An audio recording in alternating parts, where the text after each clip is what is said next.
સુરત ખાતે મારુતિ ધૂન મંડળ દ્વારા યુવાનોને પશ્ચિમી સંસ્કૃતિથી દૂર રહે અને સનાતન પરંપરાનું અનુસરણ કરે તે હેતુસર 31 ડિસેમ્બરનો ઉત્સવ ધાર્મિક ભાવથી ઉજવે તેમજ યુવાનોમાં સનાતન પરંપરાની જાગૃતિ આવે એ માટે સુરતમાં સરથાણા વિસ્તારમાં આઇકોન રોડ પર હનુમાનજી મહારાજ ચારિત્ર યુવા કથાનું આયોજન કરાયું। આવો જોઈએ આગળનો રિપોર્ટ રાજેશ સોરવડિયા સાથે।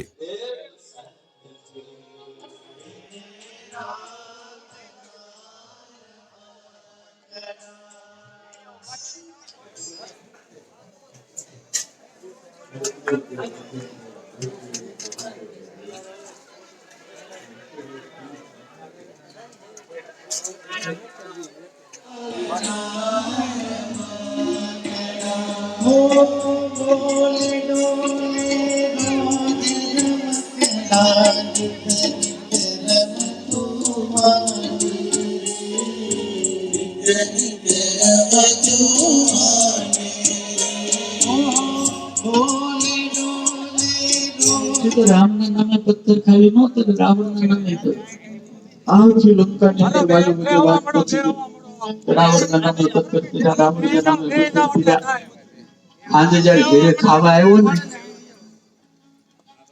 मंदोदरी नो बात पहुंची गई એટલે મંદોદરીએ કીધું કે રાવણે કીધું સાંભળ્યું તે તો કે હું મારા નામથી મોટી પથ્થરની શિલા છે મંદોદરી કે સાંભળ્યું કરવું પણ સુરતના સરથાણા વિસ્તારમાં જે હનુમાન ચાલીસા યુવા ચરિત્ર કથાનું અહીંયા ભવ્યથી ભવ્ય આયોજન થઈ રહ્યું છે અને લાખોની સંખ્યામાં આજે શ્રોતાઓ છે અહીંયા કથાની અંદર આવી રહ્યા છે અને આવું આપણે આયોજક સમિતિના જે મિત્રો છે એમની સાથે વાત કરીએ કેવા પ્રકારનું આયોજન છે અને કઈ રીતનું અહીંયા આયોજન છે। તો નમસ્કાર સાહેબ, પીએનજી ન્યૂઝમાં આપનું સ્વાગત છે। સૌપ્રથમ આપનો પરિચય આપશો।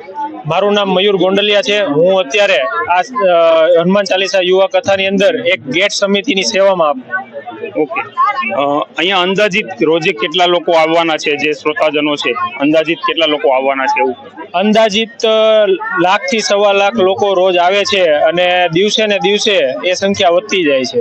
ઓકે, એ ઉપરાંત કોઈ વીઆઈપી મહેમાન અથવા તો એ પણ આવવાના હોય તો એમની પણ માહિતી આપશો। વીઆઈપી મહેમાનની અંદર ધારાસભ્યો, નેતા, પછી મોટા મોટા અધિકારીઓ અને ઘણા પ્રતિષ્ઠિત વ્યક્તિઓ પણ રોજ આ કથાનો લાભ લેવા માટે આવે છે। ઓકે, આયોજક સમિતિ વિશે થોડી માહિતી આપો। આયોજક સમિતિમાં આપણે બધી જ અલગ અલગ સમિતિ ફાળવેલી છે, જેમાં મેઇન ગેટ પર સમિતિ હોય છે, પછી આપણે જે આબેહુ સાળંગપુરનું પ્રતિકૃતિ મંદિર બનાવ્યું છે એની સમિતિ છે, પાણી વ્યવસ્થા, પાર્કિંગ વ્યવસ્થા, એવી રીતના 2000 કરતા પણ વધારે સ્વયંસેવકો આ સેવા આપી રહ્યા છે।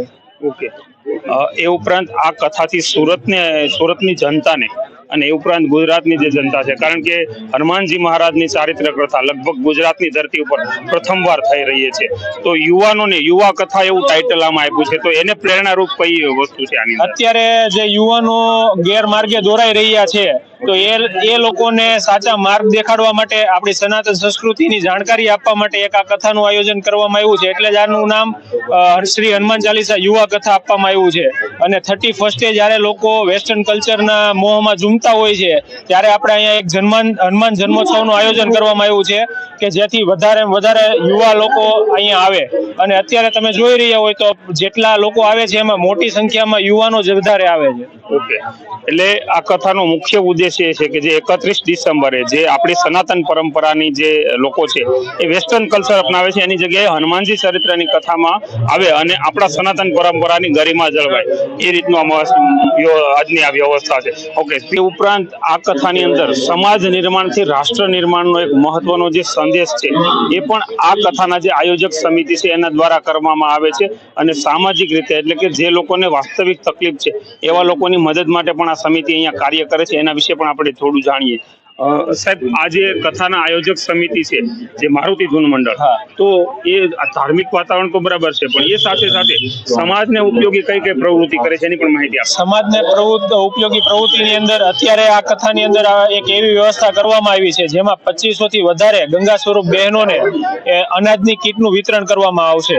એ મોટા મોટી અત્યારે છે. અને જે એ કીટ છે ને એ 8 મહિના સુધી યુઝ થઈને એટલું અનાજ કરિયાણાની કીટ ઘરે ઘરે ગંગા સ્વરૂપ બહેનોને આપવામાં આવશે. એટલે એક બેનને એક જ કીટ દ્વારા 8 મહિના સુધી એનું ઘર ચાલે એ રીતની અહીંયા કીટ એવી 2500 થી વધારે કીટનું વિતરણ કરવામાં આવશે. ઓકે, તો મિત્રો આ એક સમાજ નિર્માણની ખૂબ મોટી વાત છે કે એક વ્યક્તિ જે ગંગા સ્વરૂપ બહેનો કે જેમના પતિદેવ છે એમનું અવસાન થયું હોય અને વાસ્તવિકમાં એને જરૂર હોય તો એવી બહેનોને 8 મહિના સુધી કોઈ પણ પ્રકારનું ઘર વખરી એટલે કે ઘરનું રાશન લેવાની કોઈ જરૂર ન પડે એવી કીટ આ યુવાનોના આ જે કાર્યક્રમ દ્વારા અહીંયાથી વિતરણ કરવામાં આવશે. આ સૌથી મોટો યજ્ઞ આપણા સુરતની ધરતી ઉપર છે. Thank you. કેન્જી ન્યૂઝ સાથે આપ જોડાય, આપનો સમય આપ્યો બદલ આપનો ખૂબ ખૂબ આભાર. જય શ્રી કૃષ્ણ. સાહેબ, આપ શું કહેશો આ કથા વિશે? સારું છે કામ, હનુમાન ચાલીસ આવ્યું આ કથાનું. ઓકે, બીજો કોઈ સંદેશ આપવા માંગો છો? સાહેબ, આપ કઈ કહેશો? બસ આ યુવા કથાનો લાભ લેવા માટે વધુમાં વધુ યુવાનો આવે છે. હજી થોડાક યુવાનો વધારે આવે એવા બધાને શુભેચ્છા આપીએ છીએ. તો મિત્રો, આ છે અહીંયાની જે કથાનું જે આયોજન કર્યું છે એ સમિતિના મિત્રો છે અને મુખ્ય ઉદ્દેશ એ છે કે જે ભારતીય સંસ્કૃતિનો નાશ થાય અને વેસ્ટર્ન એટલે કે પશ્ચિમી સંસ્કૃતિ તરફ જે લોકો વળી રહ્યા છે એ લોકો પોતાની મૂળભૂત સંસ્કૃતિ એટલે કે આપણે હિન્દુસ્તાનની જે સંસ્કૃતિ છે એનો અહીંયા વધારેમાં વધારે વ્યાપ થાય એના અનુસંધાને અને એના લક્ષ્યમાં આ હનુમાનજી ચારિત્ર યુવા કથાનું અહીંયા આયોજન કર્યું છે. Thank you.